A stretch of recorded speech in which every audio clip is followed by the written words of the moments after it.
Hello everyone and welcome. This is Flying Missionary.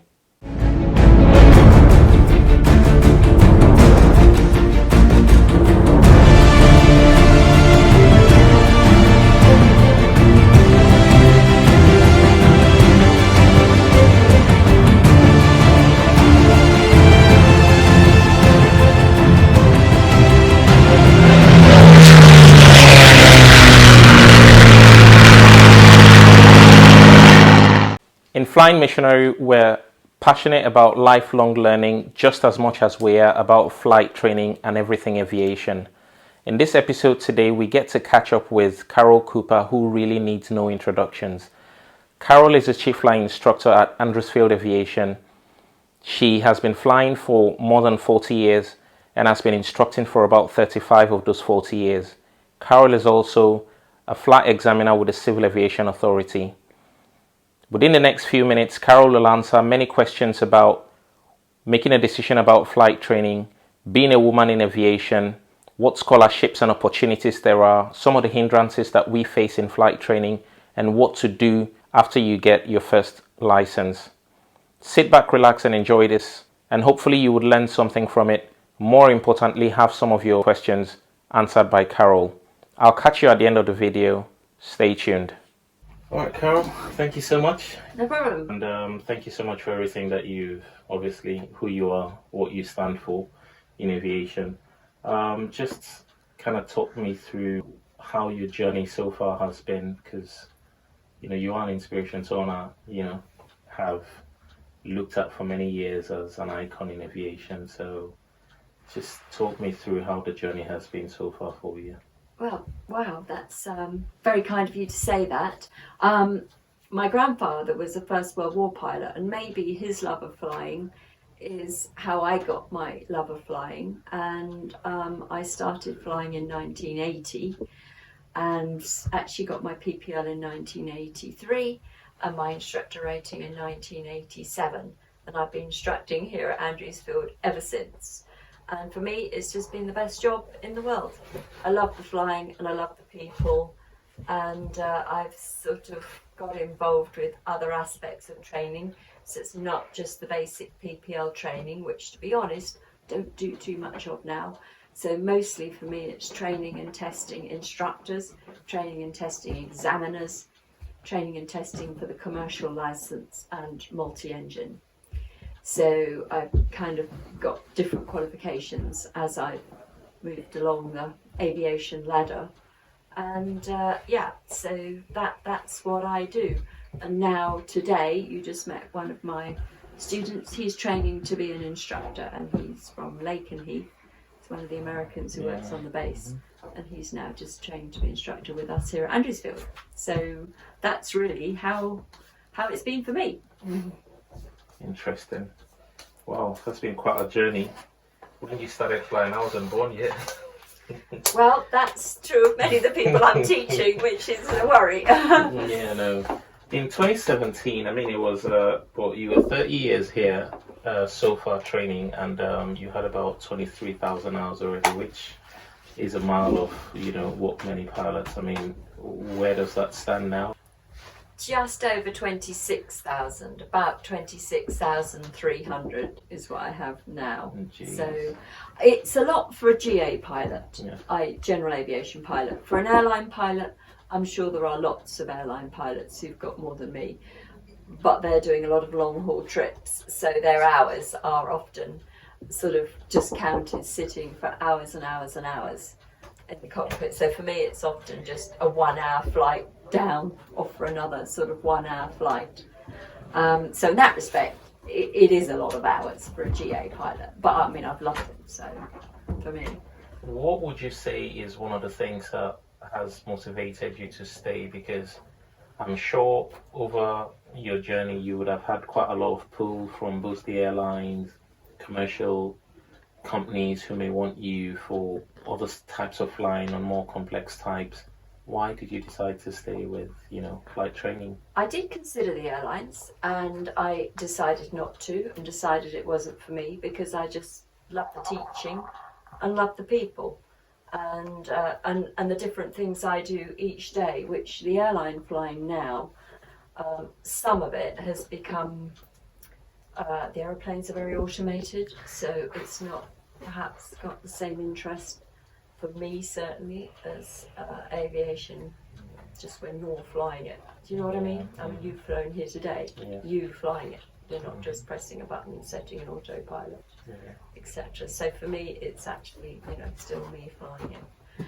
But I think inspiration for me, as I said, you were talking about maybe some women in aviation.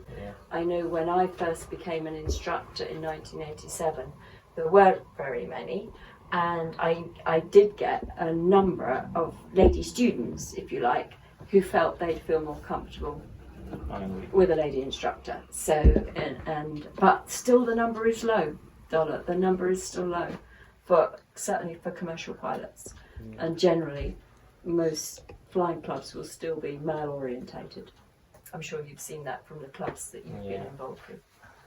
So what is maybe some sort of word of encouragement, or where do you see this going to get more women into aviation? What do you think needs to be done, and what is our job really? My part, your part. What do you think we can put out to say, hey, this is something that's open to you as much as it's open to the guys? That's a difficult one, because I know that EasyJet, one of the airlines, had a thing to try and promote women in aviation. And then, unfortunately, COVID came along, and I'm not totally sure how successful it was. But I think it's 6% of airline pilots and commercial pilots are still women. I'm not sure about private pilots, but I wouldn't imagine it's much higher, Dollar. So what can we do to encourage them? I'm not quite so sure why the figures are so low, because to be honest, they could do it. I've flown with lots of women who have made excellent pilots. And they can do it. I think it's maybe a confidence thing to start with, but they can do it.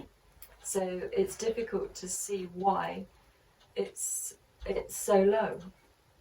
Oh, it's just quite a complex question. I think it's something that we need to keep exploring. As you mentioned, there's the British Women Pilots Association offer certain bursaries and sponsorships for different things within aviation to try and encourage women into aviation.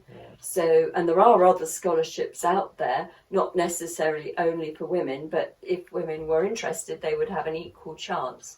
And to be honest, the STEM subjects, the science subjects, they're really pushing them at the moment, aren't they? And they're really pushing to get more women into the sort of science subjects and also into aviation. But I don't know that actually the numbers are going up. I haven't seen any evidence.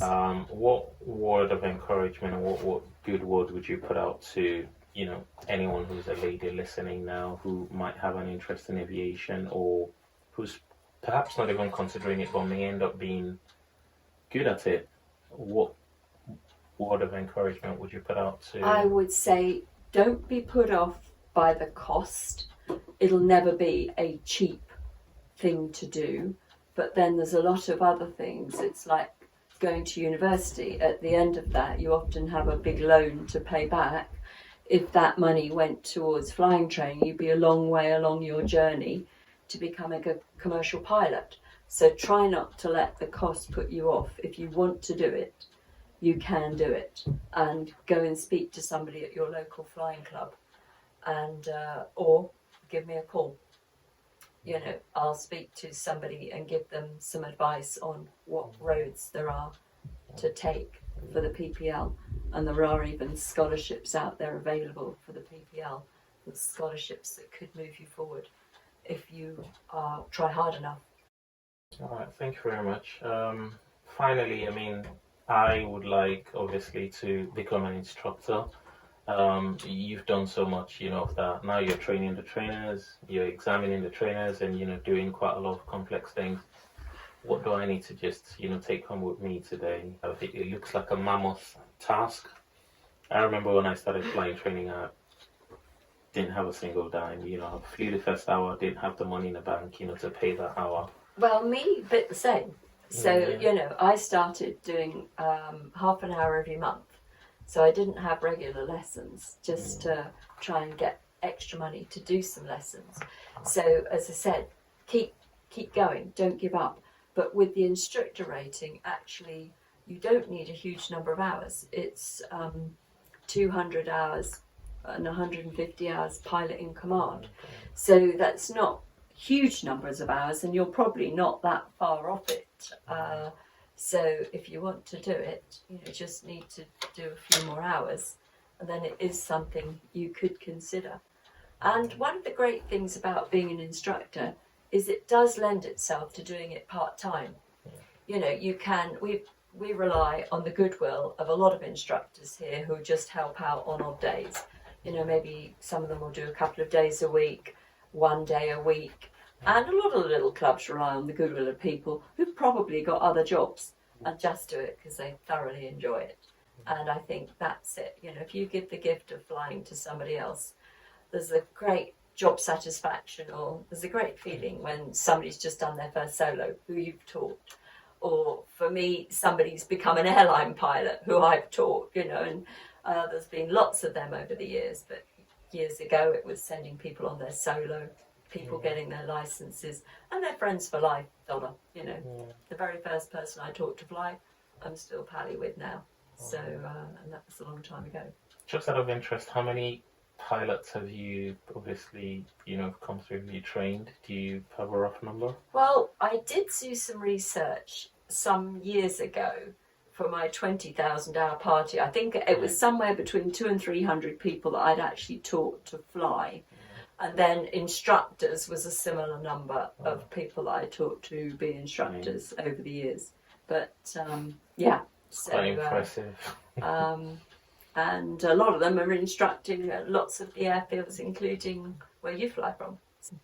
Where is the 30,000 hour party going to be? That could be wishful thinking, but I'm thinking maybe, God willing I stay fit, touch wood, that maybe the 30,000 hour, I might make that, but hopefully here, so, but we're all only as reliant on our next medical, you've got to stay fit if you want to fly, so you've got to be fit and you've got to look after your health, so that's important, obviously, for a pilot, because you've got other people in the cockpit with you, so Well, thank you very much for your time today. It's been a pleasure and a privilege for me. Thank you so much. And hopefully one of these days you'll be ringing me up and saying, "Want to book my instructor rating?" Exactly. I share shall a cockpit wait with for the you. call. And Thank you I'll so be much. delighted to do the course, and you would never regret it. Well, thank you so much, Carol. Thank you so much. You're very welcome. Thank you. I hope you enjoyed that video just as much as I did. It was an awesome experience meeting Carol and learning all the wonderful things that she has to offer. If you have any comments, please leave them in the comment section below. I'll also leave a link just in case you would like to contact Carol. I'm sure she would be happy to answer your questions.